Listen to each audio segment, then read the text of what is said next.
La première nomination majeure du pontificat de Léon XIV est arrivée, la nomination du nouveau préfet du dicaster des évêques. Voici ce que cela signifie concrètement et ce que cela nous révèle sur l'avenir de l'Église. À suivre. Une annonce qui brise le calme apparent des derniers mois vient de Rome. Le pape Léon XIV a choisi l'archevêque Filippo Iannone, carme et juriste, comme nouveau préfet du dicaster pour les évêques et président de la Commission pontificale pour l'Amérique latine. La date est déjà fixée, le 15 octobre 2025, et ce n'est pas une transition ordinaire. Ce n'est pas une nomination de routine. Elle touche au cœur de l'appareil du Vatican, l'organisme qui décide qui dirigera les diocèses du monde entier. Il s'agit du premier grand geste du nouveau pontificat, qui entraîne inévitablement des interprétations et des questions. Quiconque connaît la dynamique curiale sait qu'une telle annonce n'a rien de neutre.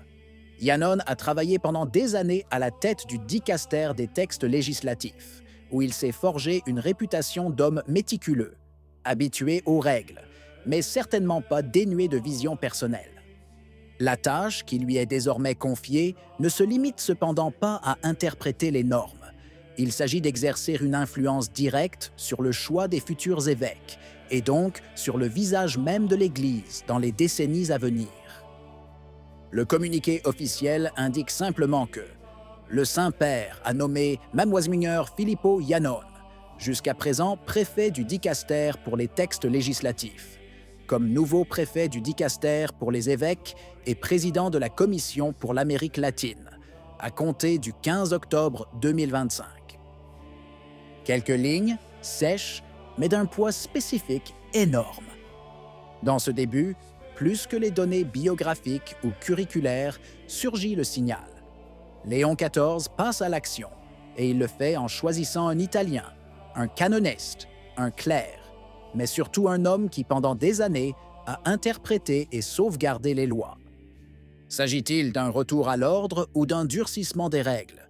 Ou est-ce le prémisse d'une gestion plus prudente après les turbulences des récents pontificats? Pour comprendre l'importance de cette décision, il faut examiner ce que Léon XIV a fait au cours de ses premiers mois de mandat. Il ne faut pas oublier que le pape lui-même, entre 2023 et 2025, a dirigé directement le dicaster des évêques, signe qu'il considère ce secteur comme vital pour l'équilibre et l'avenir de l'Église. Aujourd'hui, en confiant cette responsabilité à Iannone, le pape semble marquer un changement de rythme. Il ne s'agit plus d'un contrôle direct, mais plutôt d'une transmission à un homme de confiance et d'expérience. Le choix en dit long. D'un côté, Léon XIV ne veut pas abandonner le poids de cette institution, mais de l'autre, il reconnaît la nécessité de la confier à une direction stable. Il s'agit d'une transition qui rappelle son style, pas de changement brusque, mais plutôt une conception progressive, où l'autorité reste ferme, mais où l'on s'efforce d'assurer la continuité. Filippo Iannone n'est pas un nom ordinaire. Carme de 67 ans, avocat de formation, il a suivi un parcours alliant vie religieuse et rigueur du droit canonique. De 2018 à aujourd'hui, il dirige le dicaster pour les textes législatifs, un rôle souvent caché au grand public, mais d'une importance cruciale. Là, les normes sont examinées, les canons sont interprétés et les limites juridiques de l'Église universelle sont définies. Ce n'est pas une tâche qui fait la une des journaux, mais c'est un rôle qui façonne un état d'esprit. Précision, détermination et capacité à naviguer sur un terrain où les mots doivent avoir autant de poids que les décisions.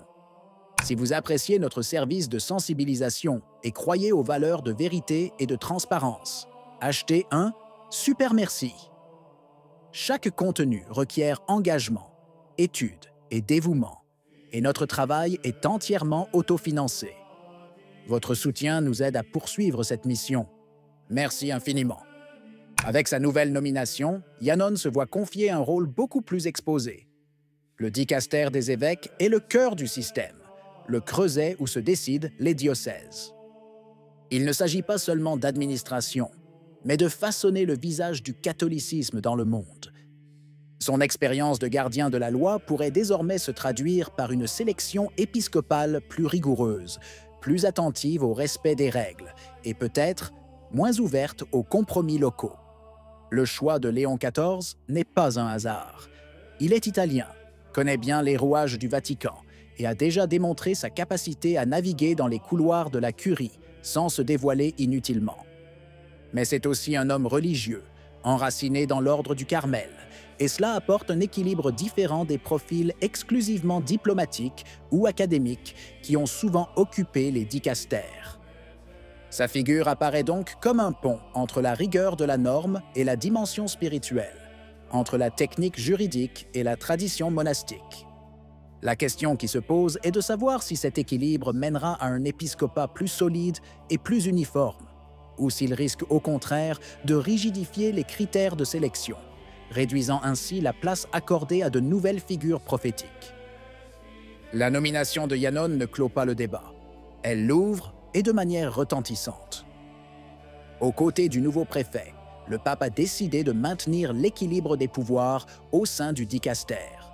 L'archevêque Ilson de Jesus Montanari conserve son poste de secrétaire et l'archevêque Ivan Kovač celui de sous-secrétaire, tous deux confirmés pour un nouveau mandat de 5 ans. Un choix qui, à première vue, peut paraître marginal, mais qui révèle en réalité la volonté de ne pas trop toucher aux mécanismes déjà bien huilés. Il ne faut pas oublier que Montanari et Kovač sont des personnages clés dans la gestion quotidienne du dicastère. Ils préparent les documents, suivent les dossiers et orientent les premières évaluations des nominations épiscopales. Les confirmer signifie assurer la continuité d'un système qui fonctionne déjà selon les lignes directrices établies par le pape au cours des années passées. Il ne s'agit donc pas d'un geste neutre, mais d'un signal précis. Léon XIV veut changer la direction politique du dicastère, mais pas démanteler son appareil opérationnel. En regardant vers l'avenir, la nomination de Yannon et la confirmation de ses collaborateurs ouvrent des scénarios complexes pour l'Église universelle. Certains, notamment en Amérique latine et en Europe occidentale, ont milité ces dernières années en faveur d'une plus grande autonomie et d'un modèle synodal plus affirmé.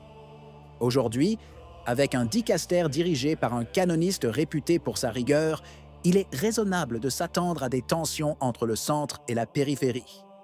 Le dicastère des évêques n'est pas seulement un bureau romain, c'est la salle de contrôle qui décide qui dirigera les communautés catholiques réparties sur les 5 continents. Chaque choix affecte des millions de fidèles et détermine si les pasteurs fidèles à la tradition ou des personnalités plus enclines à l'expérimentation pastorale et doctrinale prévaudront dans les diocèses. Bref, l'avenir ne promet rien de répit. Le choix de Léon XIV envoie un message fort. Les nominations épiscopales sont à nouveau soumises à une stricte surveillance romaine. Mais si cela conduira à une Église plus fidèle au magistère ou à de nouvelles divisions internes, l'histoire future nous le dira. Qu'en pensez-vous? Si vous avez aimé la vidéo, laissez un commentaire. Amen. Que Dieu vous bénisse.